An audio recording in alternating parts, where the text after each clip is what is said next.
مصر کے حکمران فرعون کی ہلاکت کے بعد جب بنی اسرائیل اس کے شکنجے سے آزاد ہو کر ایمان لائے تو حضرت موسیٰ علیہ السلام کو رب کریم کا حکم ہوا کہ کوہ طور پر جا کر 40 راتوں تک قیام کریں۔ حضرت موسیٰ علیہ السلام نے اپنے بھائی حضرت ہارون علیہ السلام کو بنی اسرائیل کے سپرد کیا اور کوہ طور پر جا کر عبادت میں مصروف ہو گئے۔ تاہم روایت ہے کہ ان کی عدم موجودگی میں سامری جادوگر کو بنی اسرائیل کو گمراہ کرنے کا موقع مل گیا۔ بنی اسرائیل میں ایک شخص سامری تھا جو انتہائی گمراہ کن آدمی تھا۔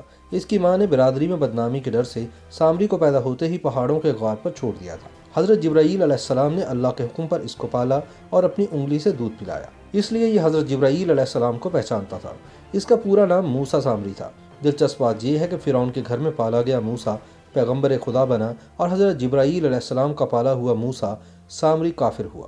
حضرت موسیٰ علیہ السلام کی غیر موجودگی میں سامری جادوگر نے بنی اسرائیل کو گمراہ کر کے ایک گائے کے بچڑے کی عبادت کرنے پر قائل کر لیا۔ سامری نے حضرت جبرائیل علیہ السلام کے قدموں کی خاک جب سونے چاندی سے بنے بچڑے کے منہ میں ڈالی تو وہ بولنے لگا۔ یہ عمل دیکھ کر بنی اسرائیل کے لوگوں نے اس بچڑے کی پوجا شروع کر دی۔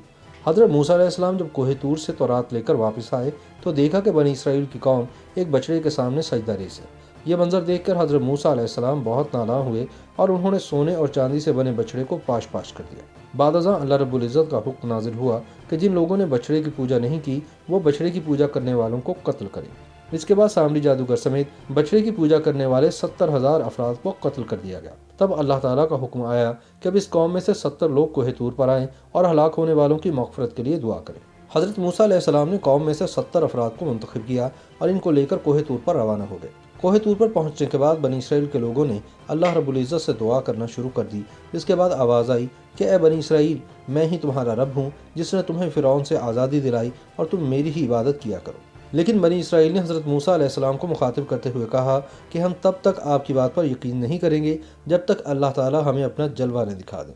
جب وہ ضد سے باز نہ آئے تو اللہ تعالیٰ کی جانب سے ایک فرشتہ نمودار ہوا جس نے اس قدر زور سے چیخ ماری کہ کوہ طور پر موجود بنی اسرائیل کے 70 لوگوں کے دل پھٹ گئے اور وہ موقع پر ہی ہلاک ہو گئے۔ تب حضرت موسیٰ علیہ السلام نے اللہ تعالیٰ سے دعا فرمائی کہ یا اللہ تو ان تمام افراد کو دوبارہ زندہ کر دے۔ اللہ تعالیٰ نے ان کی دعا قبول فرمائی اور یہ تمام 70 افراد دوبارہ زندہ ہو گئے۔